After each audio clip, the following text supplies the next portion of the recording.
Hi friends, अपने channel Rahul visual 2.0 में आप लोग का स्वागत है। दोस्तों, मैं पेपर लेकर आया हूं जो कि एनपीसीआई प्लांट ऑपरेटर एग्जाम के अकॉर्डिंग रहने वाला है दोस्तों। और ये पेपर आप लोगों का बहुत ही एडवांस पेपर रहेगा। जो कैंडिडेट अगर एडवांस टेस्ट स्टेज नंबर 2 में अगर अच्छे मार्क्स लेकर आते हैं, लगभग 40 प्लस मार्क्स लेकर आते हैं कि नहीं, तो उनका बिल्कुल ही सिलेक्शन हो जाएगा। क्योंकि मैं ये जो आप लोगों का मॉडल सेट तैयार किया हूँ कि नहीं, तो जितने भी एनपीसीआई में ककरापार गुजरात वाला हो, रावत भाटा हो या नरोरा हो या मद्रास का हो, कैगा का हो या ककरापार, जितने भी एनपीसीआई है इसमें जितने भी आप लोग के क्वेश्चन बने हुए हैं एडवांस टेस्ट के अकॉर्डिंग, उसके अकॉर्डिंग मैंने क्या किया है कि एक सेट तैयार किया है जो कि आप लोगों का मॉडरेट टू हाई पेपर रहने वाला है दोस्तों। जो कैंडिडेट अगर 40 प्लस मार्क्स लेकर आते हैं कि नहीं, तो उन लोगों का बिल्कुल ही जबरदस्त तैयारी रहने वाला है। उनका सिलेक्शन बिल्कुल ही संभवतः हो जाएगा। ठीक है दोस्तों, एकदम मानकर चलिए कि हो जाएगा। क्योंकि ये जो सेट मैं लेकर आया हूँ कि नहीं, तो ये सेट आप लोगों का बहुत ही जानदार सेट रहने वाला है, टॉप सेट रहने वाला है।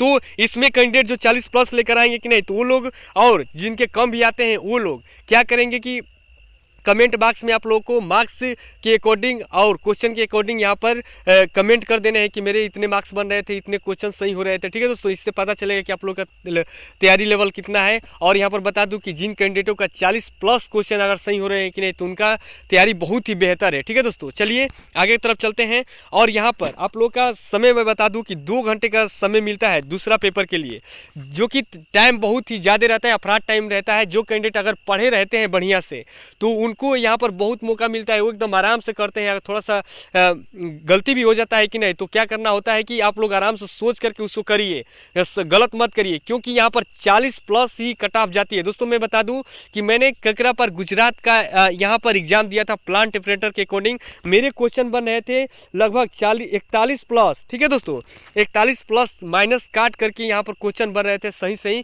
फिर भी मेरा सिलेक्शन नहीं हो पाया। मैं ओबीसी कैटेगरी से बिलोंग करता हूँ दोस्तों। तो आप लोग देख लीजिए कि इसका कट ऑफ कितना जाता है। कट ऑफ बहुत हाइयर जाता है दोस्तों, लगभग मान के चलिए कि 42-43 जिनके यूआर में होंगे कि नहीं, तो उनका सिलेक्शन होगा। 40 प्लस है कि नहीं, तो ओबीसी से सिलेक्शन होगा। उसी तरह से 1-2 क्वेश्चन माइनस करके आप लोग कैटेगरी वाइज देख सकते हैं। ठीक है, तो मैंने यहाँ पर बता दिया कि इतने पर भी मेरा सिलेक्शन नहीं हो पाया था ककरापार गुजरात वाले। तो नरोरा में बहुत से सारे कैंडिडेट यहाँ पर फॉर्म अप्लाई किए हैं, बहुत ज़्यादा कंपटीशन है दोस्तों। तो यहाँ पर लगभग आप लोग का 40 प्लस ये मार्क्स लाना जरूरी होगा, तभी आप लोग का सिलेक्शन नहीं हो पाएगा। ठीक है दोस्तों, अब चलिए क्वेश्चन कुल कितने होते हैं कि नहीं, तो यहाँ पर 50 कुल क्वेश्चन होते हैं। मार्क्स आप लोग का 150 का होता है, निगेटिव मार्किंग 1/3 का रहता है। चलिए अब देखिए आगे की तरफ चल रहे हैं। पहला क्वेश्चन देखने को मिला है कि किलोवाट घंटा किसका मात्रक होता है, तो शक्ति, ऊर्जा, विभवांतर। उसके बाद इनमें से कोई नहीं, 4 ऑप्शन दिए हुए हैं दोस्तों। तो इसमें से किसका मात्रक ये होता है, तो देखिए यहाँ पर शक्ति P बराबर क्या होता है, W/T होता है। यहाँ पर T डिवाइड इधर जाएगा तो क्रॉस मल्टीप्लाई हो जाता है कि नहीं, तो W बराबर क्या हो जाता है, W बराबर ये हो जाता है क्या चीज़, तो P इंटू टी होता है। P किसका मात्रक है, तो वाट का, T घंटा का, तो यानी कि किसका मात्रक हो गया, तो ऊर्जा का मात्रक होता है। आगे की तरफ चलिए, तो निम्न में से सबसे छोटा तरंग दैर्घ्य किसका होता है, तो देखिए 4 ऑप्शन दिए हैं। एक रेडियो तरंग है, एक्स किरण है, गामा किरण है और रक्त किरण है। तो इसमें सबसे छोटा तरंग दैर्घ्य किसका होता है कि नहीं, तो गामा किरण का होता है। ठीक है दोस्तों, चलिए आगे की तरफ चलते हैं। अब देखिए अगला क्वेश्चन ये है कि यहाँ पर 72 के कोण पर झुके हुए 2 समतल दर्पणों के बीच रखी किसी वस्तु के प्रतिबिंबों की संख्या कितनी होती है कि नहीं, तो प्रतिबिंबों की संख्या n बराबर क्या होता है, 360 डिग्री बटा थीटा -1 होता है। 360 बटा यहाँ पर क्या लिख देंगे, 72 लिख देंगे। उसके बाद से यहाँ पर डिवाइड करिए तो कितने बार में कट रहा है, 5 दूनी 10, 7 पचे 35, 36, 5 बार में कट गया। उसके बाद से कितना निकल के आ रहा है, तो n बराबर 5 - 1 ये कर देंगे कि नहीं, तो 4 हो जाएगा। कुल कितना हो गया, तो 4 यहाँ पर प्रतिबिंबों की संख्या होगी। तो ऑप्शन नंबर यहाँ पर चौथा सही होगा। ठीक है दोस्तों, ये सारे क्वेश्चन कहाँ से बन रहे हैं, तो प्रकाश चैप्टर जो कि 10वीं में आप लोगों का पढ़ाया जाता है, प्रकाश का परिवर्तन अपवर्तन, वहाँ पर ये देखने को मिल जाएगा प्रतिबिंब वाला। ठीक, आगे की तरफ चलिए। ये देखिए ये क्वेश्चन आप लोग का एक वस्तु का संवेग यानी कि P बराबर कितना दिया है, 10 दिया है। उसके बाद से T का मान कितना दिया है, 2 सेकेंड दिया है। तो पूछ रहा है कि बल ज्ञात कीजिए। ठीक है दोस्तों, बल बताइए, बल बराबर ए बराबर क्या होता है, तो देखिए ए बराबर यहाँ पर क्या होगा कि नहीं, तो दोस्तों मैं बता दूं कि यहाँ पर एफ बराबर इसका सूत्र क्या बनता है, तो इसका सूत्र बनता है एफ बराबर ए बराबर P बटा डेल्टा T के रूप में ये रहता है। ठीक है, उसके बाद से मैं क्या करूँगा कि यहाँ पर P का मान रख देता हूँ 10, 10 बटा यहाँ पर 2 हो जाएगा, 5 बार में कट जाता है। तो कुल मिलाकर के आंसर इसके कितने बनेंगे, 5 यहाँ पर न्यूटन बन जाएगा। अब आगे की तरफ चलिए। अब देखिए किसी लेंस की क्षमता -20 डायोप्टर है कि नहीं, तो फोकस ज्ञात करिए। अब देखिए यहाँ पर क्वेश्चन, ये भी क्वेश्चन प्रीवियस ईयर में सारे ये सब बने हुए, उसके अकॉर्डिंग मैंने यहाँ पर ये मॉडल सेट में मैं सारे क्वेश्चन डाला हुआ हूँ दोस्तों। तो ये देखिए डी का मान यानी कि पी का मान दिया है -20 डायोप्टर, उसके बाद से एफ का मान पूछ रहा है कि एफ बराबर वाट। तो एफ बराबर सूत्र क्या होता है कि नहीं, तो ए बराबर ये होता है 1/p, और उसके बाद से ये हो जाएगा 100 अपन ये हो जाएगा 20, कैंसिल कर देंगे 20×5 = 100, तो ये हो जाएगा -5 सेंटीमीटर। ठीक है दोस्तों, ठीक है दोस्तों, 5 सेंटीमीटर। अब उसके बाद से अगर मीटर में इसको ज्ञात करना होगा कि नहीं, तो यहाँ पर एक ही रखेंगे। क्या रखेंगे? एक ही रखेंगे, यानी कि ये हो जाएगा एफ बराबर 1/20 सेंटीमीटर। इसको डिवाइड कर देंगे कि नहीं, तो पहले 0.0 हो जाएगा और 2×5 = 10। तो इसमें मिलाएंगे कि किसका ये ऑप्शन रहने वाला है, तो 0.05 मीटर होगा। तो इसमें देखने को मिल रहा है कि कोई ऑप्शन नहीं है। ठीक है दोस्तों, तो इसको यहाँ पर दूसरा नंबर मार्क कर लीजिएगा, 0.05 यहाँ पर सेंटीमीटर हो जाएगा। ठीक, और मीटर में याद करना, मीटर में हो जाएगा, सेंटीमीटर में रहेगा तो 20 -20 5 सेंटीमीटर हो जाएगा। अब चलिए आगे की तरफ। ध्वनि की प्रबलता किस पर निर्भर करती है? तो देखिए यहाँ पर 4 ऑप्शन दिए हैं, आवृत्ति, आयाम, वेग, तरंग दिया है कि नहीं, तो प्रबलता निर्भर किस पर करता है कि नहीं, तो आयाम पर करता है। कोई भी जब ध्वनि आप लोग की चलती है कि नहीं, तो उसकी प्रबलता किस पर निर्भर करती है, तो आयाम पर निर्भर करता है। ये ध्वनि चैप्टर से आया हुआ है। अब देखिए, एक पीएन जंक्शन में होता है 2 अर्धचालक होते हैं, 2 धातु जंक्शन होता है, उसके बाद से धातु अतिचालक जंक्शन होता है, उसके बाद से धातु चालक जंक्शन होता है। तो इसमें 2 अर्धचालक जंक्शन होते हैं। पीएन जंक्शन में हमेशा 2 अर्धचालक होंगे दोस्तों। यहाँ पर ऑप्शन नंबर ये सही होगा। अब आगे की तरफ चलते हैं। चुंबकशीलता का मात्रक क्या होता है कि नहीं, तो देखिए यहाँ पर सारा दिया हुआ है, हेनरी दिया है, हेनरी मीटर दिया है, हेनरी प्रति मीटर दिया है, फेरन मीटर दिया है। तो इसका चुंबकशीलता का मात्रक होता है हेनरी प्रति मीटर होता है। अब देखिए आगे की तरफ चल रहे हैं कि नहीं, तो प्रतिबल की बीमा, बीमा से बार बार क्वेश्चन बनते हैं दोस्तों। इसको जितनी भी बीमाएं हैं, वेग का, संवेग का, बल का, ठीक है, चुंबकीय बल का, उसके बाद से वैद्युत क्षेत्र का, जितने भी यहाँ पर व्युत्पन्न मात्रक के बीमा बनते हैं, सबको थोड़ा लगभग याद कर लीजिएगा दोस्तों, क्योंकि हमेशा ये बार बार देखने को मिला है एनपीसीआई प्लांट ऑपरेटर के अकॉर्डिंग। स्टेज नंबर 2 पेपर में ये आप लोग को क्वेश्चन देखने को मिलेगा। प्रतिबल की बीमा क्या होगी? एम एल पर -1 टी पर -2, एम एल टी पर -2, एम एल पर 2 टी पर -3, उसके बाद से एम एल टी पर -2 ए। ठीक, तो ये 4 ऑप्शन दिए हैं, तो इसका आंसर क्या बनेगा, तो एम एल पर -1 टी पर -2 होता है प्रतिबल की बीमा। उसके बाद से 1 वाट में कितना हर्ट्ज पावर होता है? ठीक है, घोड़ा वाला शक्ति जो आप लोग का हर्ट्ज बार ये पढ़ाया जाता है किसमें, तो कार्य क्षमता ऊर्जा, ये होता है चैप्टर, ये आप लोगों का क्लास 9th एनसीईआरटी बुक में देखने को मिलेगा। 1 वाट में कितना हर्ट्ज पावर होता है कि ना, तो 746 वाट होता है। और ये सारे ऑप्शन आप लोग के रॉन्ग हो जाएंगे। ठीक है, अब चलिए आगे की तरफ। किसी तत्व का रेडियो एक्टिव विघटन नियतांक क्या होगा यदि उसकी अर्ध आयु 20 वर्ष है तब? दोस्तों यहाँ पर अर्ध आयु से बार बार क्वेश्चन देखने को मिलते हैं, तो इस चीज़ को आप लोग एकदम बिल्कुल ही याद रखिएगा कि अर्ध आयु से जितने भी क्वेश्चन आप लोग को देखने को मिलेंगे उसको सॉल्व करिए, क्योंकि प्लांट ऑपरेटर में ये क्वेश्चन बार बार पूछे जाते हैं। अब देखिए इसका सूत्र होता है यहाँ पर आवर्तकाल बराबर आवृत्ति बटा, यहाँ पर आवृत्ति बटा तरंगदैर्घ्य होता है। और यहाँ पर रेडियो एक्टिव आवृत्ति के लिए यहाँ पर इसका एन का मान होता है क्या चीज़, तो एन का मान होता है एन बराबर 0.6931 होता है। उसके बाद से यहाँ पर एन का मान रख दिए, लेमडा का मान यहाँ पर पहले से ही अर्धवाई टी का मान दिया हुआ है। ठीक है दोस्तों, टी का मान दिया हुआ है, टी का मान कितना दिया है, तो 20 वर्ष दिया है। यहाँ पर 20 से डिवाइड कर देंगे, 20 से डिवाइड करने के बाद से ये मान आ जाएगा क्या चीज़, 0.0345665। ठीक है दोस्तों, तो ऑप्शन नंबर 4 सही हो जाएगा। इसमें एक गलत हो जाएगा, दूसरा भी गलत हो जाएगा, ऑप्शन नंबर तीसरा भी गलत हो जाएगा, तो ऑप्शन नंबर 4 आप लोगों का सही हो जाएगा। बस यहाँ पर क्या करना है कि मान पुट कर देना है, एन का मान दिया हुआ है, टी का भी मान दिया है, लेमडा का मान यहाँ पर इसका अर्धी वर्ष निकाल लेंगे। 1 कूलाम आवेश में रेडी इलेक्ट्रॉनों की संख्या कितनी होती है, तो इस चीज़ को भी याद देख लीजिए। तो 1 कूलाम आवेश में इलेक्ट्रॉनों की संख्या, देखिए Q बराबर एक सूत्र होता है एन ई, ये वैद्युत चैप्टर में पढ़ाया जाता है दोस्तों। मैं बता दूं कि वैद्युत चैप्टर आप लोग के एनसीईआरटी बुक के 10वीं कक्षा में आप लोग को देखने को मिल जाएगा। Q का मान 1 दिया है, उसके बाद से N का मान पूछ रहा है, और E का मान 1.6 × 10⁻−19 कूलाम होता है। ठीक है दोस्तों, 10⁻−19 कूलाम होता है। तो इस चीज़ को हम लोग सॉल्व करेंगे तो 1/1 N = 1/1.6 × 10⁻−19 कूलाम हो जाएगा। उसके बाद से इसको जैसे डिवाइड करेंगे करेंगे दोस्तों, डिवाइड करेंगे कि नहीं, तो ये 10 के घाते माइनस 19 जाएगा कि नहीं, तो ऊपर की तरफ प्लस हो जाता है, तो ये हो जाएगा 10 घाते माइनस प्लस 19, और यहाँ पर जीरो बढ़ा देंगे तो 18 हो जाएगा। उसके बाद से एक और जीरो बढ़ा देंगे तो यहाँ पर 100 हो जाएगा, 17 हो जाएगा। डिवाइड कर देंगे 16 से तो ये कट के आ जाता है, कितना आता है, तो यहाँ पर 6.25 गुणे 10 घाते 18 होता है। इसका ऑप्शन नंबर ए सही हो जाएगा। ये आप लोग का दूसरा और तीसरा और चौथा ये आप लोग के रॉन्ग आंसर हो जाएंगे। आगे की तरफ चल रहे हैं, तो धातु में विद्युत चालन की प्रक्रिया होती है। तो देखिए धातु जो भी होता है, धातु जैसे मान लीजिए कि कोई चालक तार है, उसमें जब भी धारा बहती है तो किस कारण बहती है, तो मुक्त इलेक्ट्रॉन के कारण बहती है, या प्रोटॉन के कारण बहती है, या न्यूट्रॉनों के कारण बहती है, या अणुओं के आदान प्रदान से क्या होता है कि धारा उसमें इलेक्ट्रॉन में बहती है, ठीक है, चालक में बहती है। तो किसी भी चालक तार में यहाँ पर मुक्त इलेक्ट्रॉन के कारण ही विद्युत धारा बहती है। जब भी किसी भी चालक तार है जो धातु है, उसमें जो भी मुक्त इलेक्ट्रॉन बाहरी कक्षा में रहते हैं, उसके अकॉर्डिंग ही क्या होती है कि धारा बहती है। ऑप्शन नंबर ए सही होगा 13 नंबर में।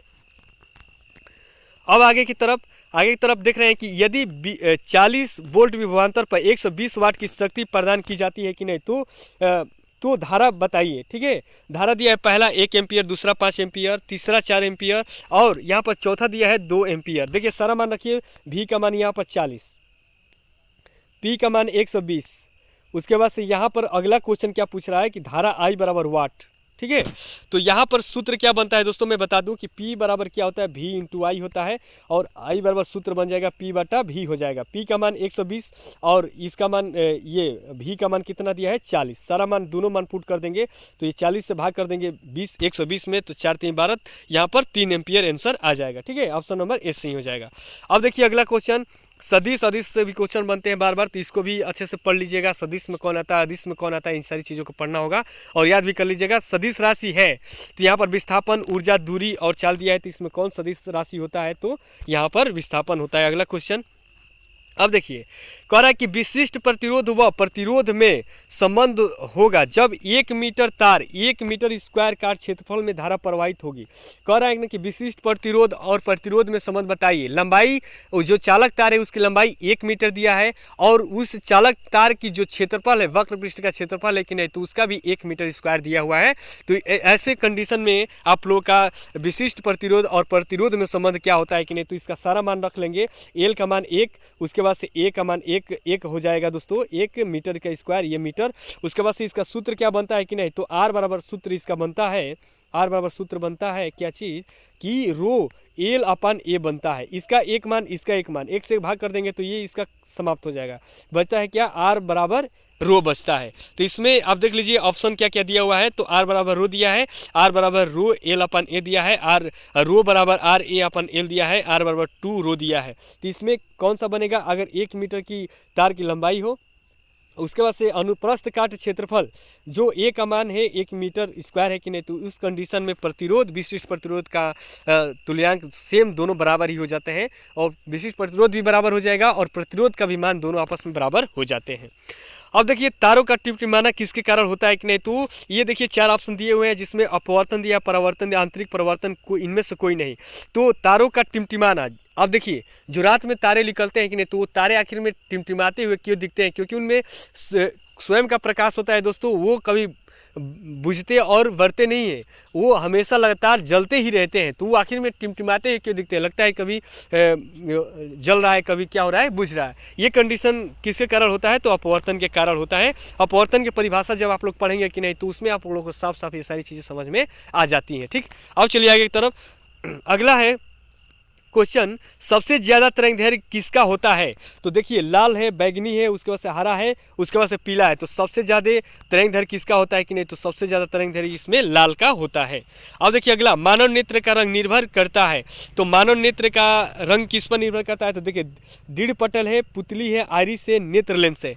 देखिए जो भी मानव नेत्र है, जो इंसान की आंखें हैं, तो ये इंसान की आंखें जब भी किसी फिगर को हम लोग देखते हैं, किसी भी चीज़ को देखते हैं कि नहीं, तो उसकी कलर को मेंशन मेंशन करता है, आँख संवेदनशीलता ले जाकर के उसको दिमाग को बताता है, माइंड को बताता है कि ये कलर है, ये इस कलर में दिखाई दे रहा है। ये सारी चीज़ें कहाँ से होती हैं कि नहीं, तो ये सारी चीज़ें आइरिस के वजह से सारी चीज़ें ये होती हैं। आइरिस में एक शंक्वाकार प्रकार की कोशिकाएं होती हैं, वो क्या करती हैं कि कलर को मेंशन करती हैं, माइंड को सूचना देती रहती हैं। ठीक है, ये सूचना देने का काम करती हैं कि इस कलर की चीज़ें दिखने लगी हैं मानव नेत्र में। अब चलिए आगे की तरफ। अब देखिए, एक वस्तु 30 सेमी फोकस दूरी वाले अवतल लेंस के फोकस पर स्थित है। इसके प्रतिबिंब की दूरी ज्ञात कीजिए। अब देखिए, अवतल लेंस है, अवतल लेंस में जितने भी, देखिए उत्तल लेंस, अवतल लेंस, ये लेंस वाले चैप्टर में 10वीं एनसीईआरटी बुक में आप लोग देखने को मिल जाएगा, लेंस चैप्टर, उसमें ये सारे आप लोग के न्यूमेरिकल भी देखने को मिल जाएंगे। अवतल लेंस में जितने भी यू, भी और एफ का मान होते हैं, फोकस दूरी, प्रतिबिंब की दूरी या वस्तु की दूरी, सारे निगेटिव चार्ज ही होते हैं। ठीक है दोस्तों, अब इसमें क्या करना है कि आप लोग का सबसे पहले फोकस दूरी का मान दे दिया है, 1/30 दे दिया है दोस्तों। उसके बाद से सॉरी, थोड़ा सा इसको अच्छे से लिख देते हैं, फोकस दूरी बराबर -30 सेंटीमीटर। उसके बाद से वस्तु की दूरी कितना दिया है कि नहीं, तो न्यूनतम कभी भी कोई व्यक्ति कितना देखता है कि नहीं, तो न्यूनतम किसी भी वस्तु को देख सकता है 25 सेंटीमीटर तक। 25 सेंटीमीटर के अंदर आएगा कि नहीं तो वस्तु साफ दिखाई नहीं देती है, आपको एकदम धुंधला दिखाई देगा। ठीक है, 25 सेंटीमीटर के बाद देखेंगे कि नहीं तो और अच्छा से दिखाई देता है। 25 सेंटीमीटर तक किसी भी वस्तु को हम लोग स्पष्ट रूप से देख सकते हैं। उसके बाद से आखिरी में ये पूछ रहा है कि v बराबर, आप लोग बताइए कि v का मान कितना होगा, प्रतिबिंब की दूरी कितनी होगी। तो अगला कंडीशन क्या होगा कि 1/f बराबर 1/v - 1/u होता है। सारा मान पुट कर देंगे। यहाँ पर f का मान कितना दिया है, 30 सेंटीमीटर माइनस में, और u का मान कितना दिया है, तो -25 सेंटीमीटर दिया। माइनस माइनस ये प्लस हो जाता है, ये तो पहले से ही माइनस दिया है, माइनस इधर लेकर आएंगे तो ये माइनस हो जाएगा। तो ये कंडीशन कैसा प्रतीत होगा, तो 1/v बराबर 1/-30, -30 - 1/ कितना हो जाएगा, 25 हो जाएगा। दोनों का एलसीएम निकालते हैं तो ये हो जाएगा 5×3=15, 25 और 30, 5×3=15, 150। तो 150 इसका एलसीएम हो जाएगा दोस्तों। तो ये एलसीएम आप लोग निकाल लीजिएगा। 1/v बराबर एलसीएम हो जाएगा 150, और 30 से भाग कर दिए, 3×5=15, उसके बाद से 25 6 150 माइनस कर देंगे, ये घट जाएगा कि नहीं, तो कितना हो जाएगा आप लोग देख लीजिए। तो यहाँ पर एक मिनट दोस्तों, तो 25 6 150, 150, 25 6 150 ये हो गया, 25 हो गया, 25। चलिए इसको घटा देंगे, ये दोनों निगेटिव चार्ज ही रहता है, तो ये क्या हो जाएगा, तो 11 हो जाएगा। और यहाँ पर जो क्वेश्चन बन के आएगा दोस्तों, तो यहाँ पर 11 नहीं हो पाएगा, थोड़ा सा मिस्टेक देखने को मिल रही है। तो ये हो जाएगा क्या चीज़, चलिए इसको देख लेते हैं दोस्तों। ये निगेटिव चार्ज ही रहेगा। उसके बाद से इसको हम लोग क्या करेंगे कि ये 5×5=10 से 11 हो जाएगा। तो ये v बराबर क्या हो जाएगा, 150/11 माइनस में। अब इसको सॉल्व करने के बाद सेंटीमीटर में आंसर आ जाएगा। यहाँ पर लगभग आंसर देखने को नहीं मिल रहा है दोस्तों। ठीक है, अब चलिए इतना ही आंसर हो जाएगा इसका। आगे की तरफ चलते हैं, अगला क्वेश्चन। उसके बाद से देखिए, एक आयत का परिमाप दिया है। अब यहाँ से मैथ हम लोग देखेंगे। एक आयत का परिमाप 180 सेंटीमीटर है तथा लंबाई चौड़ाई की दुगुनी है कि नहीं, तो लंबाई होगी, लंबाई ज्ञात करिए। तो परिमाप दे दिया है, ठीक है दोस्तों। लंबाई क्या है, तो l का मान x दिया है, उसके बाद से b का मान कितना दिया है, 2x।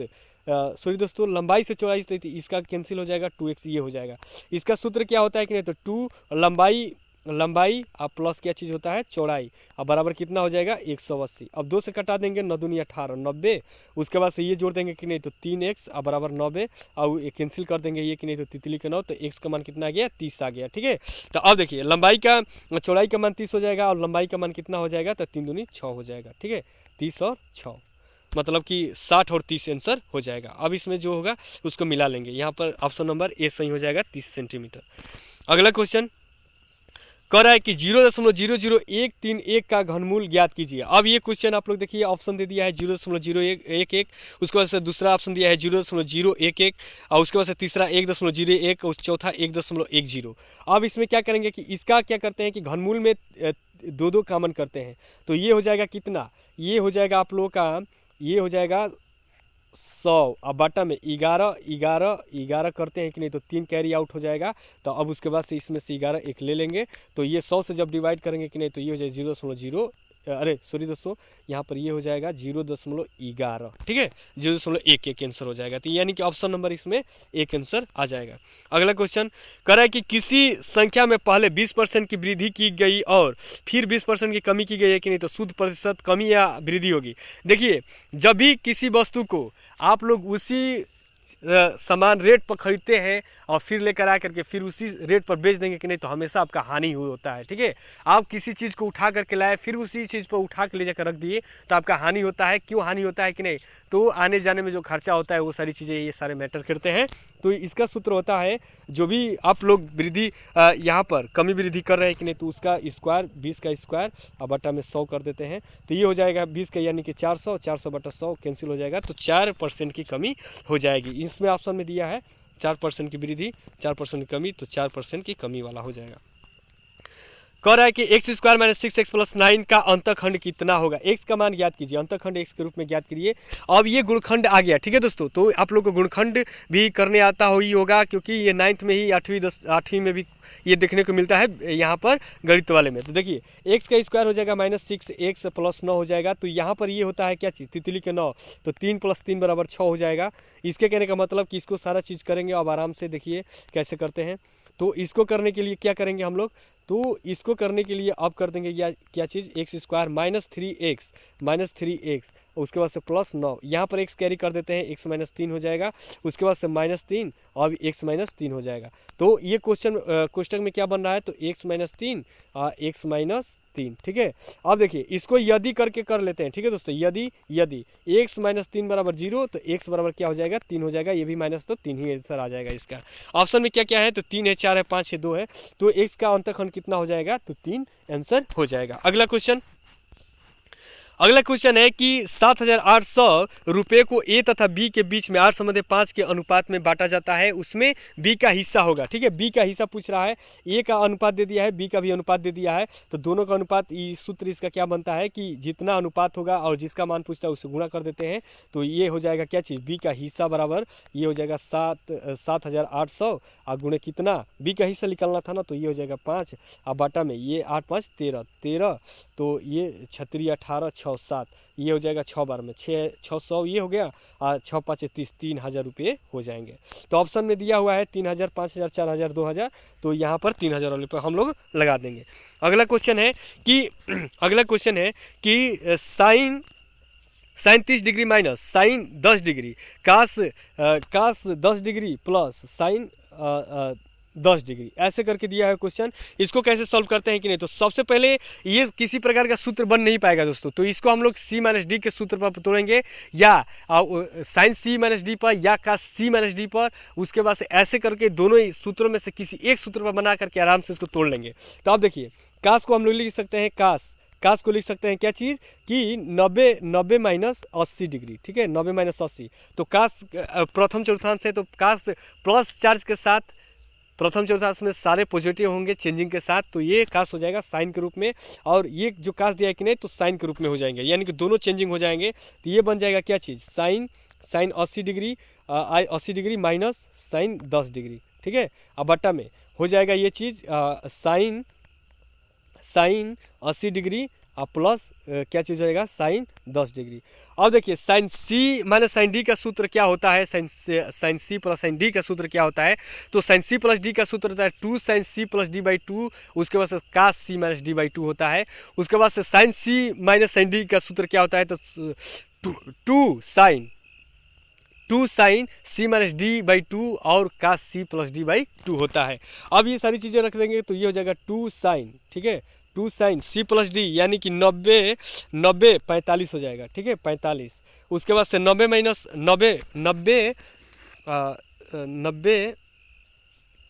80 - 10, तो ये हो जाएगा 80 - 10 तो 70 में से ये घटा देंगे, तो ये हो जाएगा कास 35 बटा में 2 ये हो जाएगा कास ये हो जाएगा क्या चीज़ 45, ठीक है, 45। उसके बाद से साइन क्या हो जाएगा 35, ये सारे कैंसिल हो जाएंगे। उसके बाद से बच जाता है क्या चीज़, तो यहाँ पर साइन 35 बटा साइन 35 बटा कास 35, इस तरह से बच जाएगा।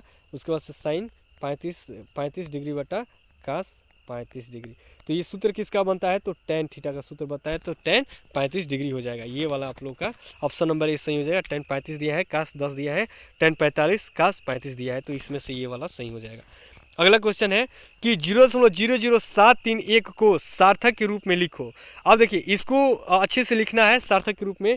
तो देखिए अगर लेफ्ट साइड में दशमलव रहता है, जीरो लगे हुए हैं कि नहीं, तो उसको लेकर आना होता है अंकों के आखिरी वाले अंक के, मतलब कि लेफ्ट वाले अंक के प्रथम अंक के पास रख देंगे तो ये क्वेश्चन बन जाता है। यानी कि यहाँ से लेकर आएंगे इस तरह से यहाँ पर, तो 3 अंक बाद आएगा, और 3 अंक आने के बाद से कंडीशन क्या हो रहा है कि देख रहे हैं कि जब इधर से लेफ्ट से राइट की तरफ जाता है कि नहीं, तो ये क्या हो जाता है माइनस के रूप में लिखते हैं, तो 7.31 हो जाएगा, और गुणे 10 के घाते क्या हो जाएगा -3 हो जाएगा। ठीक है, तो यहाँ पर देखने को क्या मिल रहा है, पहला ही ऑप्शन 7.31 क्रॉस मल्टीप्लाइड 10⁻³ हो जाता है, और सारे यहाँ पर रंग आप लोग के रहने वाले हैं। अब देखिए अगला क्वेश्चन पूछ रहा है। अगला क्वेश्चन क्या चीज़ की कह रहा है कि यहाँ पर समाकलन निकालना है। ठीक है दोस्तों, समाकलन dx upon a square plus x square equal to what. समाकलन dx, समाकलन 1 अपान, इसको लिख सकते हैं ऐसे, समाकलन 1 अपान a square x square dx, ऐसे करके लिख सकते हैं। तो ये सिंपल सूत्र ही होता है दोस्तों। ये किसका सूत्र होता है, तो यहाँ पर सारे ऑप्शन दिए हैं, इसको मिला लीजिए कौन किसका सूत्र होगा। तो 1 अपान ए tan इनवर्स x अपान ए प्लस सी, साइन इनवर्स x अपान ए प्लस सी, कास इनवर्स x अपान ए प्लस सी, tan इनवर्स x अपान ए प्लस सी। तो इसका सूत्र किसका बनता है, तो tan का बनता है, tan इनवर्स के रूप में। तो 1 अपान ए आगे आ जाते हैं 1 अपान के रूप में, tan इनवर्स x अपान ए प्लस सी के रूप में इसमें बन जाता है। बस ये सूत्र ही है। ठीक है दोस्तों, और कुछ नहीं है। अब देखिए अगला क्वेश्चन पूछ रहा है कि यहाँ पर कह रहा है कि x upon a plus Y upon b minus 1 equal to 0 की ढाल ज्ञात कीजिए। ढाल का मतलब देखिए, जब भी किसी भी समीकरण को प्रूफ करना होता है निर्देशांक ज्यामिति वाले चैप्टर में, तो यहाँ पर कोई भी समीकरण दिया है कि नहीं, तो उस समीकरण को हम लोग प्रूफ करते हैं y बराबर एम एक्स प्लस सी के रूप में। एम ये क्या होता है, रेखा की प्रवणता, या इसको रेखा की ढाल भी बोलते हैं। ठीक है दोस्तों, तो इससे हम लोग तुलना करेंगे। सबसे पहले जो x है, x वाला पद है एक तरफ ले जाएंगे, y वाले पद को एक तरफ लेकर जाएंगे, अचर राशि और x वाले पद को एक तरफ लेकर जाएंगे। चलिए लेकर चलते हैं। तो y अपान b हो जाएगा, उसके बाद से x अपान a, उसके बाद से माइनस के रूप में रहेगा दोस्तों। ये एक आप लोग का क्या है, माइनस है, तो ये प्लस हो जाएगा। अब b क्या है, ये भाग है, तो इधर जाएगा तो क्या हो जाएगा, गुणा हो जाएगा। तो ये हो जाएगा y बराबर माइनस बी बटा ए एक्स प्लस सी हो जाएगा। तो ए में y बराबर एम एक्स प्लस सी की तुलना करेंगे तो माइनस बी बटा ए आंसर बन जाता है। अब सारे यहाँ पर ऑप्शन दिए हुए हैं, तो आप लोग मिला लीजिएगा कौन सा ऑप्शन बन रहा है। तो ऑप्शन नंबर प्रथम आप लोग को देखने को मिल रहा है, ये क्वेश्चन रहा। ठीक है, अब देखिए यहाँ से भी क्वेश्चन बनते हैं। यहाँ पर क्या होता है कि कभी समीकरण बनाना होता है, अंतःखंड निकालना होता है, कभी वायतक खंड निकालना होता है, निर्देशांक ज्यामिति में कोई त्रिभुज देता है उसका केंद्रक निकालना होता है, मध्य बिंदु निकालना होता है, बहुत सारी चीज़ें रहती हैं। तो अगर इस चैप्टर का आप लोग अच्छे से पढ़ लें कि नहीं, तो भविष्य में हर एक आगामी जितने भी आप लोगों के पेपर पढ़ने वाले उसमें लाभदायक रहने वाला है। अब आगे की तरफ चलिए। आगे अगला क्वेश्चन है कि ए बराबर मैट्रिक 3749 तथा बी बराबर मैट्रिक 41 और उसके बाद से 5, उसके बाद से 2 दिया है।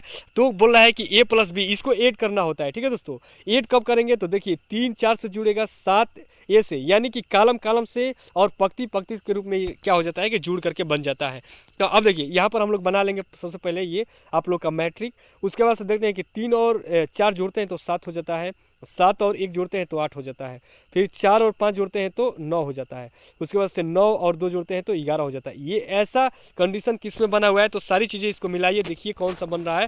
ठीक है दोस्तों, तो 7 9 8 11। ठीक है, तो इसलिए यहाँ पर देख रहे हैं तो नहीं बन रहा है, यहाँ पर भी नहीं बन रहा है, और यहाँ पर भी नहीं बन रहा है। ठीक है दोस्तों, और यहाँ पर मिलाइए तो 7 8 ये बन रहा है। ठीक, तो क्वेश्चन नंबर 30 का यहाँ पर प्रथम आप लोग का सही हो जाएगा। ये मैट्रिक्स से आप लोग क्वेश्चन बिल्कुल ही पढ़ लीजिएगा। इसमें इन्वर्स करके आता है डॉट जीरो के अकॉर्डिंग, तो वो सारी चीज़ें भी पढ़ लीजिएगा क्रॉस के रूप में। वो सारी चीज़ें यहाँ पर कभी काल का पूछ देता है। ठीक है, प्लांट ऑपरेटर में।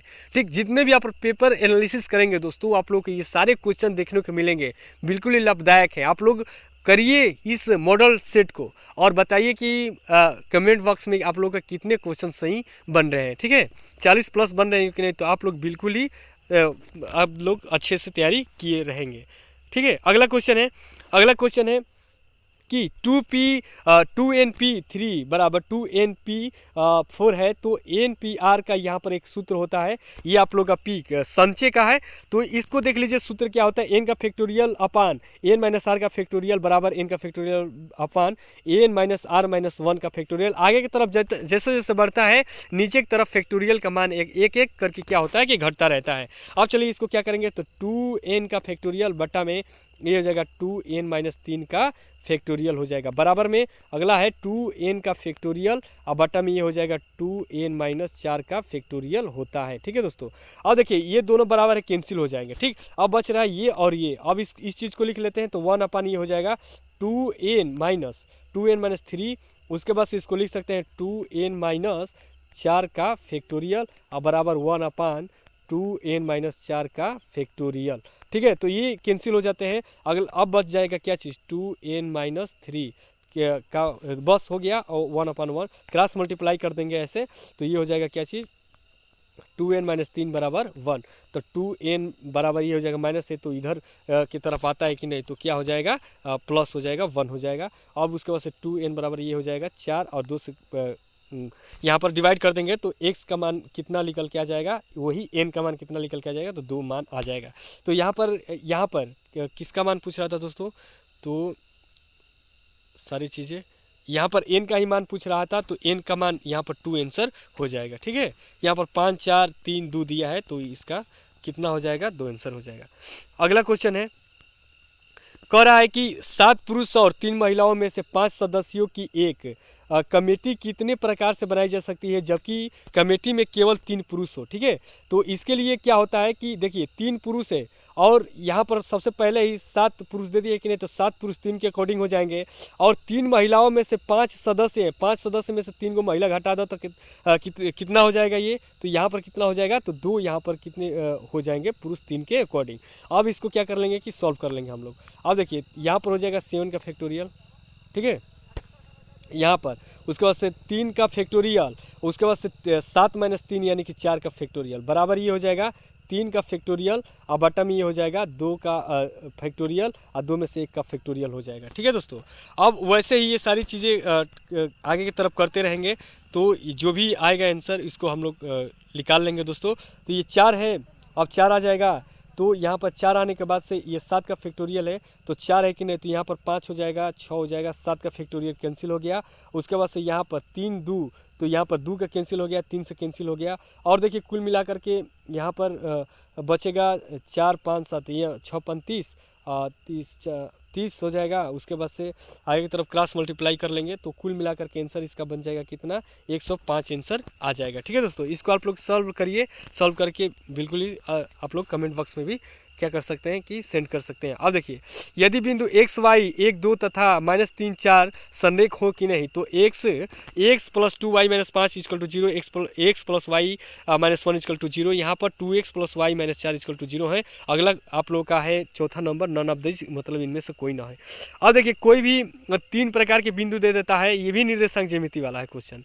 अगर संरेख बिंदु रहेगा कि नहीं, तो ये इस वाले सूत्र पर रखते हैं 1/2 x y2 minus y3 plus x2 y3 minus y1 plus x3 y1 minus y2 बराबर 0 हो जाएगा। सारा मान पुट कर लेंगे। देखिए, ये x1 का मान है, ये y1 का मान है, ये क्या है, तो ये है x2 का मान, और दो क्या है, तो y2 का मान है। ठीक है, और ये क्या है, तो ये है x3 का मान, और अगला क्या है, तो y3 का मान है। सारा मान इसमें पुट कर देंगे दोस्तों। पुट करने के बाद से आप लोग का जो आंसर आ जाएगा उसको हम लोग क्या कर लेंगे, सॉल्व कर लेंगे। ठीक है, अब चलिए आगे की तरफ चलते हैं और इसको भी देख लेते हैं। अब देखिए, इसको सॉल्व भी कर लेते हैं, तो 1/2 हो गया। उसके बाद से x1 का मान कितना दिया है कि नहीं, तो ये x ऐसे ही दे दिया है। y2 का मान क्या है, 2 दिया है। ठीक है, और y3 का मान -4 दिया है। अब उसके बाद से यहाँ पर x2 का मान कितना दिया है, तो 1 दिया है। अब उसके बाद से क्या दिया है आगे की तरफ, तो ये दिया है 4 माइनस क्या चीज़, y दे दिया है। ठीक है, उसके बाद से आगे की तरफ प्लस की तरफ करके चलेंगे, तो ये हो जाएगा अगला, तो -3 हो जाएगा, -3। आगे की तरफ रहेंगे नहीं, तो y माइनस क्या हो जाएगा, 2 हो जाएगा। ऐसे करके क्वेश्चन बन जाएगा। अब देखिए, इसके बराबर कुल सबके बराबर 0 हो जाता है, ये पूरा 0 हो गया मटेरियल। उसके बाद से x से इसमें गुणा कर देंगे, तो ये हो जाएगा क्या चीज़, -2, तो -2 से इसमें गुणा कर देंगे, तो -2x। ठीक, आगे क्वेश्चन कर रहे हैं कि नहीं, तो ये +1 है, तो ये हो जाएगा प्लस 4 माइनस वाई। ठीक, अगला देख रहे हैं कि नहीं, तो ये -3 प्लस प्लस, ठीक है, तो ये हो जाएगा प्लस और माइनस माइनस, तो माइनस ये हो जाएगा 3y। ठीक, उसके बाद से इसको कर देंगे तो माइनस माइनस माइनस प्लस 6 हो जाएगा, इसको घटा देंगे तो 2 हो जाएगा, उसके बाद से इसको घटा देंगे तो y हो जाएगा, यहाँ पर ये हो जाएगा 2 हो जाएगा। ठीक है दोस्तों, तो ये हो जाएगा क्या चीज़, तो इसको 6 को घटा दीजिए, इसमें से 2 हो जाता है। ठीक, 2 हो जाएगा -2, और उसके बाद से इसको घटाएंगे तो -2 और ये -2, तो ये सारा हो जाएगा क्या चीज़, तो इसका आंसर बनेगा x + y - 1 = 0 हो जाएगा आंसर। अब चलिए आगे की तरफ माइनस से डिवाइड कर देंगे, क्योंकि 2 कैरी हो जाता है, कैरी ले जाकर के उधर 0 में डिवाइड कर देंगे, 0 आंसर हो जाएगा वो, और उसका मान। उस रेखा का समीकरण ज्ञात कीजिए जो एक अक्ष के समानांतर है तथा बिंदु 1 - 5 से होकर गुजरती है। जब भी ऐसा क्वेश्चन आता है निर्देशांक ज्यामिति का ही ये क्वेश्चन कि x, अगर x दिया हुआ है, x अक्ष दिया हुआ है कि नहीं, तो y के सापेक्ष मान निकालेंगे, अगर y दिया है कि नहीं तो x के सापेक्ष मान निकालेंगे। तो देख रहे हैं कि x अक्ष के समानांतर है कि नहीं, तो y अक्ष के समानांतर निकालना है, तो y बराबर क्या हो जाएगा, -5 हो जाएगा, माइनस ए तो इधर आएगा तो क्या हो जाएगा, प्लस हो जाएगा, तो y प्लस क्या हो जाएगा, 5 बराबर क्या हो जाएगा, 0 आंसर बन जाएगा। तो इसको ऑप्शन में मिला लीजिएगा, तो इसके ऑप्शन क्या बन रहे हैं, तो y + 5 हो जाएगा, यहाँ पर y - 5 दिया है, y + 5 = 9, y - 7 = 0, तो ये ऑप्शन नंबर यहाँ पर फर्स्ट ही सही हो जाएगा। अगला क्वेश्चन है, समांतर श्रेणी का 10वां पद ज्ञात करिए यदि 7वां और 12वां पद क्रमशः दिया है। देखिए Tn यानी कि T7 = क्या चीज़, a + 7 में से तो 6d = कितना दिया है, तो ये 34 हो जाएगा। उसके बाद से T12 बराबर a + 11d = कितना दिया है, 64। ठीक है, 64। अब क्या करते हैं कि इसको समीकरण में पहला मान लीजिए, इसको समीकरण में दूसरा मानिए, पहला में से दूसरा को क्या करिए कि घटाइए, तो ये minus minus cancel, minus plus cancel हो जाएगा ए से। उसके बाद से 11d में से 6d घटा देंगे तो 5d हो जाता है। उसके बाद से ये घटा देंगे तो 0 हो गया और 30 हो जाएगा, और 5 से इसमें कर देंगे कि नहीं, तो d का मान कितना आ जाएगा, 6 × 5 = 30। तो d का मान कितना आ गया, देखिए d का मान कितना आ गया, तो 5 × 6 = 30 आ गया। a का मान कितना आ जाएगा, तो a का मान उसमें किसी में भी रख लेंगे, तो a + 6d बराबर कितना दिया है, तो 34 दिया है। ठीक है, a का मान तो यहाँ पर क्या हो जाएगा, 6 × 6 = 36।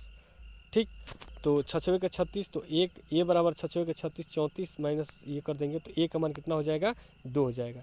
यानी कि d का मान कितना निकल के आ गया, d का मान आप लोगों का आ गया यहाँ पर 5 × 6 = 30, और a का मान कितना आ गया, -2। अब 10वां पूछ रहा था कि नहीं, तो 10वां का मान T10 बराबर ये हो जाएगा a का मान -2, उसके बाद से अगला प्लस लिख देंगे, उसके बाद से T10 यानी कि 10 - 1 गुणे कितना हो जाएगा, 6 हो जाएगा। ठीक है, यही ना। उसके बाद से आगे की तरफ क्वेश्चन को सॉल्व करते हैं, तो ये हो जाएगा -2 9 × 6 = 54 प्लस 5 × 4 = 54। उसके बाद से ये 54 में से 2 घटा देंगे कि नहीं, तो 52 हो जाएगा। तो ये हो जाएगा T10 = क्या चीज़, 50 × 2 = 52 आंसर इसका बन जाएगा। ऑप्शन में देखिए तो यहाँ पर 51 52 50 53, तो ये आप लोग का 52 सॉल्व हो जाएगा। आगे की तरफ अगला दिया है, अगला क्वेश्चन दिया है आप लोगों का कि y बराबर 4x³ - 3x बराबर करना है आप लोग को सॉल्व क्या चीज़, तो अवकलन के रूप में dy/dx के रूप में मान को ज्ञात करना है। अब देखिए यहाँ से अवकलन का क्वेश्चन बन गए हैं, तो इसको भी सॉल्व कर लेते हैं। तो ये हो जाएगा dy/dx। अब ये हो जाएगा 4d/dx x के क्यू के सापेक्ष, उसके बाद से 3d/dx x के सापेक्ष। अब जैसे ही इसको सॉल्व करते हैं दोस्तों, तो ये हो जाएगा x के x कैंसिल, और इसका सूत्र होता है तो 4 × 3 = 12, 4 × 3 = 12, या उसके बाद से n-1 कर देंगे तो x का स्क्वायर हो जाएगा। उसके बाद से यहाँ पर -3 हो जाएगा। तो ये हो जाएगा क्या चीज़, 12x² - 3। अब देखिए ऑप्शन में देखिए, तो ये 12x - 3 दिया है, 15x² - 12 9 दिया है। पहला ऑप्शन दिया है 12x² - 3, तो ये सबसे पहले पहला ही ऑप्शन आप लोगों का क्या होना है, सही हो जाएगा।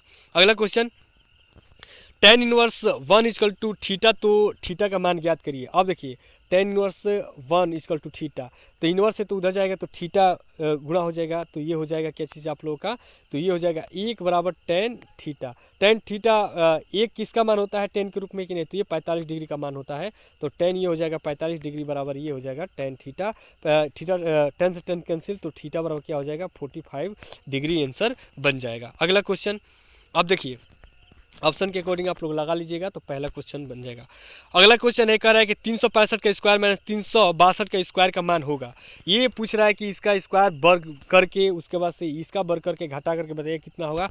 इसका एक सूत्र होता है ए स्क्वायर माइनस बी स्क्वायर का सूत्र होता है। अगला क्वेश्चन एक कोष्टक में ए प्लस बी और एक कोष्टक में ए माइनस बी होता है, तो इसको सॉल्व कर लीजिए इसके अकॉर्डिंग ही। तो ये हो जाएगा क्या चीज़, 365 माइनस 362। अगला क्वेश्चन में हो जाएगा 365 और प्लस 314 2 कहीं 62।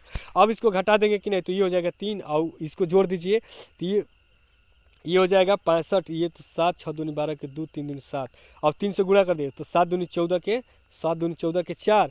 उसके बाद से 3 दूनी 6 1 7 और 7 दूनी 14। ठीक है, तो 14 आंसर बन रहा है। अब ऑप्शन में देख लीजिए किस में 14 आंसर बन रहा है कि नहीं, तो यहाँ पर देखने को मिला है कि ऑप्शन नंबर 1 आप लोगों का सही रहेगा। ठीक है दोस्तों, इसको भी आप लोग अच्छे से सॉल्व कर लीजिएगा। इसके अकॉर्डिंग इसे बोलते हैं घातांक विधि का सवाल। ठीक है, जितने भी घातांक वाले सवाल हैं इसमें आराम से फंस जाएंगे सब। आगे की तरफ है, यदि m तथा n दो प्राकृतिक संख्याएं हैं जबकि m पर n बराबर 25 है, तब n पर m का मान ज्ञात करिए। देखिए उल्टा कर दिया है, अपोजिट। अब देखिए m पर n बराबर ये है 25, तो 25 को हम लोग लिख सकते हैं क्या चीज़, 5 पर 2 घाते। ठीक है, तो ये m हो गया, n क्या हो गया, 2 हो गया। ठीक है दोस्तों, n क्या हो गया आप लोग का, 2 हो गया। अब इसके बाद से हम लोग क्या करते हैं कि अब इसको उल्टा कर देते हैं, अपोजिट कर देते हैं। अपोजिट करने का मतलब कि n के घाते m, यानी कि अब हो जाएगा क्या चीज़, 2 के घाते 5। तो ये 2 को 5 बार गुणा करना होगा, तो इस चीज़ को गुणा करिए तो कितना आएगा आंसर। देखिए 4 दिया है, 10 दिया है, 32 दिया है, 16 दिया है, तो आंसर इसका कितना आ जाएगा, 32। 2 के घाते 5 का मतलब ही क्या होता है कि 32 आंसर हो जाता है। अगला क्वेश्चन है कि यहाँ पर 40 नंबर की मीनार की छाया की लंबाई समान हो, यानी कि दोनों यहाँ पर मीनार की जो लंबाई है और इसका छाया है दोनों आपस में क्या है, आपस में ये दोनों क्या है कि बराबर है। तो यहाँ पर टेन थीटा बराबर क्या हो जाएगा, x/h हो जाएगा और दोनों कैंसिल हो जाएंगे, सेम सारी दूरी रह रही तो एक मान हो जाएगा। एक मान कितना का होता है कि नहीं, तो टेन में 45 डिग्री का होता है। तो ऑप्शन नंबर ए ही सही हो जाएगा। 90 60 30 दिया है तो 45 डिग्री पर आप लोग लगा दीजिएगा, आप लोग का आराम से क्वेश्चन सही हो जाएगा। अगला क्वेश्चन आप लोग का केमिस्ट्री देखने को मिला है दोस्तों। यहाँ पर दे रहा है कि कॉपर पर डबल चार्ज आयाम आवेश होता है, तो 2 इलेक्ट्रॉन को आवेश से बाहर कर रहा है। ठीक है, 2 इलेक्ट्रॉन आवेश के क्या कर रहा है, प्रोटॉन को बाहर कर रहा है। इनमें से कोई नहीं, कुछ भी नहीं हो सकता। तो जब भी किसी भी यहाँ पर धातु के ऊपर अगर प्लस चार्ज के रूप में इलेक्ट्रॉन लिखे हैं कि नहीं, तो इसके कहने का मतलब ये हो गया कि ये किसी को उतना इलेक्ट्रॉन दे रहा है। अगर 2 प्लस चार्ज हैं कि नहीं, तो 2 इलेक्ट्रॉन दे रहा है, तो 2 इलेक्ट्रॉनों की क्या कर रहा है, आवेश से बाहर कर रहा है। लिथियम विकर्ण संबंध क्या होता है, तो यहाँ पर विकर्ण संबंध आप लोग अच्छे से याद कर लीजिएगा। विकर्ण संबंध की लिथियम का क्या होता है, तो मैग्नीशियम होता है। अदर भी जो आप लोग 4 होते हैं उसको भी याद कर लीजिए, क्योंकि यहाँ से क्वेश्चन बनते हैं। अगला क्वेश्चन है कि 1 बिलियन में हाइड्रोजन आयन H+ 10 के घाते -12 है, तो बिलियन का pH मान याद कीजिए। अगर H+ के रूप में होता है कि नहीं, तो log H+ के रूप में आंसर बन जाता है। और इसको सॉल्व करते हैं कि नहीं, तो ये हो जाता है क्या चीज़, log, ये हो जाएगा 1 × 10 के घाते -12 हो जाएगा। अब उसके बाद से सॉल्व करेंगे कि नहीं, तो log ये हो जाएगा 1 प्लस और उसके बाद से प्लस माइनस हो जाएगा 12, उसके बाद से log 10। अब देखिए log 1 का मान क्या होता है, तो 0 होता है। log 10 का मान 1 हो जाता है, तो इसका आंसर कितना आ जाएगा, 12 आंसर आ जाएगा। ठीक है, तो देखिए ऑप्शन में नहीं दिया है, आप लोग इसको भी अच्छे से सॉल्व कर लीजिएगा, मिला लीजिएगा। अगला क्वेश्चन है कि प्लास्टर ऑफ पेरिस का प्रयोग कहाँ करते हैं, तो प्लास्टर ऑफ पेरिस का प्रयोग देखिए कहाँ कहाँ होता है। तो प्लास्टर ऑफ पेरिस का सबसे पहला सूत्र क्या होता है, CaSO4 ½ होता है। इसका कैल्शियम सल्फेट हेमीहाइड्रेट होता है। इसको मूर्ति बनाने में भी किया जाता है, सजावट में भी किया जाता है, खिलौना में भी किया जाता है। अगर आप लोग का हड्डी टूट जाता है, जैसे मुचक जाता है, तो वहाँ पर हम लोग क्या करते हैं कि इसका प्रयोग प्लास्टर के रूप में भी प्रयोग करते हैं। इस चीज़ को भी आप लोग अच्छे से याद कर लीजिएगा, सॉल्व कर लीजिएगा। ठीक है, तो देखिए ये चीज़ें मैं बता दूं कि आप लोग का NCERT बुक का जो प्रथम चैप्टर है, ठीक है दोस्तों, जो पहला आप लोग का यहाँ पर केमिस्ट्री का है, तो उसमें ही ये सारी चीज़ें देखने को मिल जाएगी। प्लास्टर ऑफ पेरिस, ठीक है, यहाँ पर धावन सोडा, बेकिंग सोडा, ठीक है, और जितने भी हैं उनका प्रयोग कहाँ कहाँ होता है, ये सारी चीज़ें अच्छे से दिया हुआ है। तो इसको पढ़िए, याद कर लीजिए, यहाँ से कभी क्वेश्चन आ रहा है तो आराम से सॉल्व कर लीजिए। धावन सोडा का रासायनिक सूत्र क्या होता है कि नहीं, तो देखिए यहाँ पर धावन सोडा का रासायनिक सूत्र क्या होता है। तो देखिए सबसे पहला यहाँ पर Na2CO10H2O, उसके बाद Na2CO3 15H2O, CaOCl2 दिया है, उसके बाद से NaHCO3 दिया है। धावन सोडा का सूत्र क्या होता है तो आप लोग को पता ही होगा, ठीक है दोस्तों। तो धावन सोडा का सूत्र इसमें से कौन सा होगा, आप लोग खुद कमेंट बॉक्स में इस चीज़ को कमेंट करिए, ठीक है दोस्तों। तो चलिए हम आगे की तरफ बताते हैं। अब अगला क्वेश्चन है कि मेथिल ऑरेंज का पीएच मान कितना होता है। तो देखिए पीएच मान से जितने भी सॉल्व आप लोग को क्वेश्चन मिल रहे हैं, जैसे आप लोग का लिटमस पेपर वाला पीएच का खोज किसने किया था, सोरेनस ने। ये सारी चीज़ें पीएच का मान किसका कितना होता है, क्षार कब होता है, अम्ल कब होता है, उदासीन कब होता है, और सारी चीज़ें जो दी हुई है सबको अच्छे से एकदम रट जाइएगा, क्योंकि वहाँ से ये क्वेश्चन बार बार NPCIL प्लांट ऑपरेटर के अकॉर्डिंग क्वेश्चन बन रहे हैं। यहाँ पर देखिए ऑप्शन दिया है 1.3 से 4.4 तक, 12.1 से 13.2 तक, 5 से 8 तक, 3 से 2 तक। तो यहाँ पर 3.1 से 4.4 तक यहाँ पर मेथिल ऑरेंज का पीएच मान होता है। अगला क्वेश्चन है एल्डिहाइड का सामान्य सूत्र क्या होता है। तो एल्डिहाइड का दोस्तों सामान्य सूत्र क्या होता है, देखिए ये आप लोग का यहाँ पर IPSC नाम जो चैप्टर है आप लोग का क्रियात्मक समूह वाला, वहाँ से ये क्वेश्चन बन रहे हैं। इस चीज़ को मैंने पहले भी बता रखा है कि IPSC नाम के जितने भी क्रियात्मक समूह सभी आप लोग याद कर लीजिए और IPSC नाम बनाना सीख लीजिए, क्योंकि ये आप लोग रेलवे में भी क्वेश्चन देखने को मिलता है, प्लांट ऑपरेटर में तो ये एकदम बिल्कुल ही देखने को मिलता है। अब देखिए एल्डिहाइड का सामान्य सूत्र क्या है, तो CnH2n+ 1 OH दिया है, और दूसरा दिया है आप लोग का CnH2n-2, और तीसरा दिया है CnH2nO दिया है, और चौथा दिया है CnH2nO2 दिया है। तो इसमें से कौन सा आंसर आप लोग का बन रहा है कि नहीं। तो यहाँ पर एल्डिहाइड के लिए जो O होता है वो क्रियात्मक समूह एल्डिहाइड के रूप में बनाता है किसी भी कार्बन समूह के साथ जुड़ करके, तो CnH2nO आप लोग का यहाँ पर आंसर सही हो जाता है। अगला है एल्कोहल का क्रियात्मक समूह क्या होगा। तो क्रियात्मक समूह जितने भी हैं, ठीक है, IPSC नाम में उसको भी याद कर लीजिएगा। तो एल्कोहल के लिए क्या होता है कि नहीं, तो देखिए ये COO किसका होता है, CHO किसका होता है, OH किसका होता है, COOH किसका होता है, तो एल्कोहल के लिए होता है OH होता है, ठीक है। यहाँ पर ऑप्शन नंबर 3 आप लोग का सही हो जाएगा। अगला क्वेश्चन दिया है एक्टिटॉक्सिन का स्रोत क्या होता है। तो वनस्पति होता है, कृत्रिम होता है, खनिज होता है, उसके बाद यहाँ पर जंतु होता है। तो आप लोग बताइएगा कि एक्सीटॉक्सिन का स्रोत क्या होता है। तो यहाँ पर वनस्पति, कृत्रिम, खनिज होता है। तो इसको आप लोग क्या करना है कि कमेंट बॉक्स में इसको छाप दीजिएगा कि आप लोग का क्या इसका आंसर बनेगा, एक्सीटॉक्सिन का स्रोत किससे होता है। अगला क्वेश्चन है लास्ट एकदम कि आप लोग का HCl NaOH को उदासीन करके NaCl तथा जल बनाता है, यह उदासीनीकरण निम्न की परिस्थिति के कारण होता है कि नहीं। तो यहाँ पर Na+OH- Cl- तथा H+ होता है, और चौथा ऑप्शन दिया है OH- तथा H+ होता है। तो देखिए यहाँ पर क्या होता है कि HCl प्लस NaOH टूटते हैं किस में, H+ में, Cl- में, N+ में, OH- में। अब ये सब आपस में जुड़ करके क्या बना लेते हैं, तो यहाँ पर लवण तथा नमक तथा जल बना लेते हैं, जो कि NaCl उसके बाद से जल H2O बना लेते हैं। किसके अकॉर्डिंग होता है, तो OH- के अकॉर्डिंग तथा H+ के अकॉर्डिंग। अब देखिए आप लोग क्या करिए कि मॉक को बिल्कुल अच्छे से लगाइए। ये जो आप लोग का मॉडल टेस्ट मैंने तैयार किया है दोस्तों, ये बहुत ही लाभदायक रहने वाला है, क्योंकि बहुत से क्वेश्चन पेपर को मैंने एनालिसिस करके ही ये सेट तैयार किया हुआ है दोस्तों। और आप लोग के जिन कैंडिडेटों का यहाँ पर मॉक में 40+ क्वेश्चन बन रहे हैं कि नहीं, तो उनका तैयारी बहुत ही बढ़िया है, ठीक है दोस्तों। उनके यहाँ पर क्या हो सकते हैं कि सिलेक्शन ले सकते हैं दोस्तों। मैं बता दूं कि कभी भी इसका जो भी कट ऑफ जाता है कि नहीं, तो आप लोग का 40+ ही कट ऑफ जाता है। जो भी 40+ क्वेश्चन अच्छे से काट पीट करके लाए रहते हैं कैंडिडेट, उन्हीं का क्या होता है कि यहाँ पर सिलेक्शन हो जाता है, ठीक है दोस्तों। मॉडल टेस्ट के अकॉर्डिंग किसी भी प्रकार का दिक्कत होता है किसी भी क्वेश्चन में, तो आप लोग बिल्कुल ही कमेंट करिए, मैं जल्द से जल्द क्या कर दूंगा कि रिप्लाई कर दूंगा। वीडियो में जानकारी आप लोग को अच्छी लगी है तो वीडियो को लाइक करिए, चैनल को सब्सक्राइब एवं शेयर भी करिएगा दोस्तों। वीडियो बनाने में बहुत ही मेहनत करिए, आप लोग वीडियो देख रहे हैं लेकिन कम से कम लाइक एक आप लोग क्या करिए कि कर दीजिएगा। थैंक यू दोस्तों।